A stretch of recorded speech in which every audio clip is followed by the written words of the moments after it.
ఓం నమో వెంకటేశాయ. అందరికీ నమస్కారము. చాలామంది గురువుగారు 10 రోజులుగా ఎందుకు మీరు వీడియోలు చేయలేదు, కనీసం పోస్ట్ కూడా పెట్టలేదు, ఎక్కడికి వెళ్ళిపోయారు, ఏమైపోయారు అని చాలామంది ఫోన్లు చేసి అడిగారు. కొంతమంది కామెంట్లు కూడా పెట్టారు. మా పక్కూర్లో వేణుగోపాలస్వామి దేవాలయం ప్రతిష్టాపన జరిగింది. అక్కడ భాగవత సప్తాహం చేయడానికి వెళ్ళాను. అంటే 7 రోజులు భాగవతం ప్రవచనం చెప్పడానికి వెళ్ళాను కాబట్టి 10 రోజులుగా వీడియోలు చేయడం కుదరలేదు. అందుకోసమనే మన ఛానల్లో ఎటువంటి వీడియోలు కూడా పెట్టలేదు. ఈ రోజు నుండి మన ఛానల్లో వీడియోలు ప్రసారం అవుతాయి. ఈ వీడియో చేయడానికి ముఖ్య కారణం ఏమంటే, గత 2-3 రోజుల నుండి పూజ్యశ్రీ పరమహంస పరివ్రాజ త్రిదండి చిన్నజీయర్ స్వామి వారి మీద ఎంతోమంది నీలాప నిందలు వేస్తూ వీడియోలు చేస్తూ ఉన్నారండి. నేను 2 రోజులుగా చూస్తూ ఉన్నాను.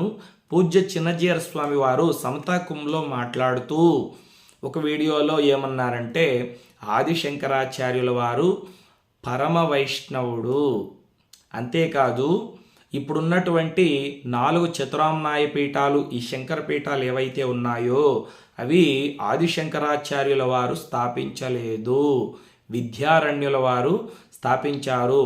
శంకరాచార్య స్వామి 32 సంవత్సరాలకే ఆయన హిమాలయాల్లోకి నడుచుకుంటూ అలా వెళ్ళిపోయారు, మళ్ళీ ఆయన తిరిగి రాలేదు అని చెప్పారు. ఇక మూడో విషయం ఏమిటంటే, భగవద్గీతకు మొదలైన గ్రంథాలకు భాష్యం రాస్తూ విష్ణువే పరిపూర్ణమైన దైవము అని చెప్పడానికి రామానుజుల వారైనా సంకోచిస్తూ సర్వేశ్వరుడు అని ప్రస్తావించారు. కానీ ఆదిశంకరాచార్యుల వారు ఎక్కడా అలా మొకమాట పడలేదు. విష్ణువు పరమ దైవము, సుప్రీం గాడ్ అని ఆదిశంకరాచార్యుల వారు స్పష్టంగా పొగిడారు అనే విషయాలను ఆయన చెప్పారు. ఆయన అభిప్రాయాన్ని ఆయన చెప్పారు. ఎక్కడ కానీ ఆయన ఆదిశంకరాచార్యుల వారిని తిడుతూ, అద్వైత సాంప్రదాయాన్ని తిడుతూ, కించపరుస్తూ ఆయన మాట్లాడలేదు. వారు ఆ విషయాలను ఏ గ్రంథంలో చదివారో, ఎవరి ద్వారా తెలుసుకున్నారో మనకు తెలియదు. తెలియనప్పుడు ఏం చేయాలి? మనం ప్రశ్నించాలి. ఎలా ప్రశ్నించాలి? వారి దగ్గరకు వెళ్ళి, స్వామి మీరు ఈ విషయాలను ఎక్కడ చదివారు, లేదా ఎవరి ద్వారా తెలుసుకున్నారు చెప్పండి అని ప్రశ్నించాలి. లేదా ఆయన దగ్గరకు వెళ్ళడానికి కుదరనటువంటి వాళ్ళు, యూట్యూబ్లో వీడియోలు చేసేటువంటి వాళ్ళు వినయంగా, భక్తిగా ప్రశ్నించాలి.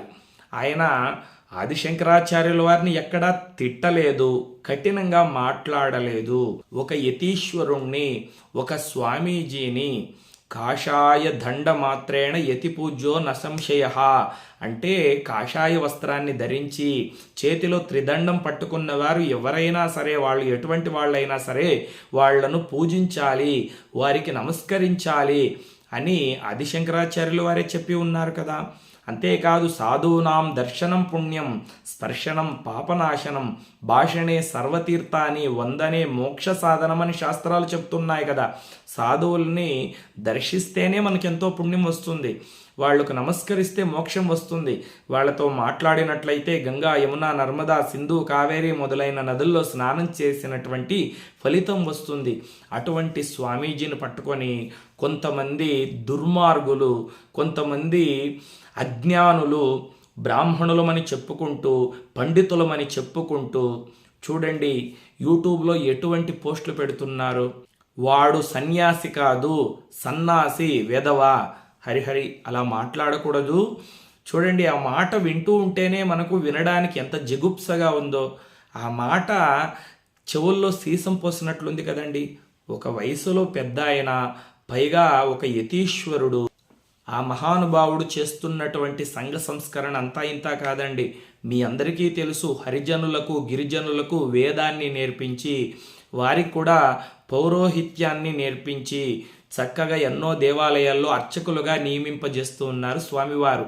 ఎంతోమంది అనాథ పిల్లల్ని చేరదీసి వారికి చక్కగా వసతి, భోజనము ఏర్పాటు చేసి వారికి అందరికీ కూడా చదువు చెప్పిస్తూ ఉన్నారు. అంతేకాదు, స్వామివారి ఆశ్రమంలో అంగవైకల్యంతో బాధపడుతున్నటువంటి వాళ్లకు మంచి విద్యాశిక్షణ ఇప్పిస్తూ ఉన్నారు. అంతేకాదు, కులమత భేదం లేకుండా అందరికీ వైష్ణవ దీక్షను ఇస్తూ అష్టాక్షరి మహామంత్రాన్ని ఉపదేశం చేసి అందరికీ మంత్రాన్ని ఇస్తూ ఉన్నారు. ఒక తల్లిలాగా, ఒక గురువులాగా, ఒక దైవంలాగా అందరినీ చేరదీస్తూ ఉన్నారు. అటువంటి యతీశ్వరుడు గురించి మాట్లాడేటప్పుడు ఎంత జాగ్రత్తగా మాట్లాడాలండి. ఒకవేళ ఆయనను ప్రశ్నించాలంటే దానికి ఒక విధానం ఉంటుంది. కానీ కొంతమంది దుర్మార్గులు మేం పండితులము, బ్రాహ్మణులము అని చెప్పుకుంటూ యూట్యూబ్లో ఇంటర్వ్యూల్లో నోటికొచ్చినట్లు చిన్నజీర స్వామి వారిని మాట్లాడుతూ ఉన్నారు. ఇష్టం వచ్చినట్లు థంబ్నెయిల్ పెడుతూ ఆయన మీద బురద చల్లేటువంటి ప్రయత్నం చేస్తూ ఉన్నారు. చూడండి, ఆ మహానుభావుణ్ణి ఎవరైతే దూషిస్తారో, ఎవరైతే అటువంటి యతీశ్వరుల్ని తప్పులు పడతారో వారే కాదు, వారి వంశంలో ఉన్నటువంటి వారు తరతరాలకి కూడా ఆ శిక్షను అనుభవించవలసి వస్తుంది. రౌరవాది నరకాలకు వెళతారు. ఇది పరమసత్యం. స్వామివారిని ప్రశ్నించాలంటే సహేతుకంగా, విషయపరంగా ప్రశ్నించాలి. అంతేగాని నోటికొచ్చినట్లు యతీశ్వరుని ఎవరైనా మాట్లాడినట్లయితే మేమెవరూ కూడా ఒప్పుకోము. పూజ్య చిన్నజీర స్వామి వారి గురించి ఎవరైతే ఇలా దుర్భాషలాడుతూ ఉన్నారో, రెచ్చిపోయి నోటికొచ్చినట్లు వాగుతూ ఉన్నారో వారందరి మీద కూడా తొందరలోనే మేము కఠినమైన చర్యలు తీసుకుంటాము. ఎవరైతే స్వామివారి గురించి తప్పుగా మాట్లాడారో వాళ్ళందరూ తప్పు తెలుసుకొని క్షమాపణ చెప్పండి. లేకపోతే జరగబోయేటువంటి పరిణామాలు చాలా తీవ్రంగా ఉంటాయి. మేము బెదిరించడం లేదండి. మా ఆచార్యుల జోలికి వస్తే మేమెవ్వరూ కూడా ఊరుకోము. చిట్ట చివరిగా చెప్పొచ్చేది ఏంటంటే, పెద్దల గురించి, పీఠాధిపతుల గురించి, యతీశ్వరుల గురించి మాట్లాడేటప్పుడు నోరు అదుపులో పెట్టుకుని మాట్లాడాలి. ఎందుకంటే జిహ్వాగ్రే వర్తతే లక్ష్మి, జిహ్వాగ్రే మిత్రబాంధవ, జిహ్వాగ్రే బంధన ప్రాప్తి, జిహ్వాగ్రే మరణం ధ్రువం. అర్థమైందనే భావిస్తూ ఉన్నాను. లోకా సమస్తా సుఖినో భవంతు. స్వస్తి.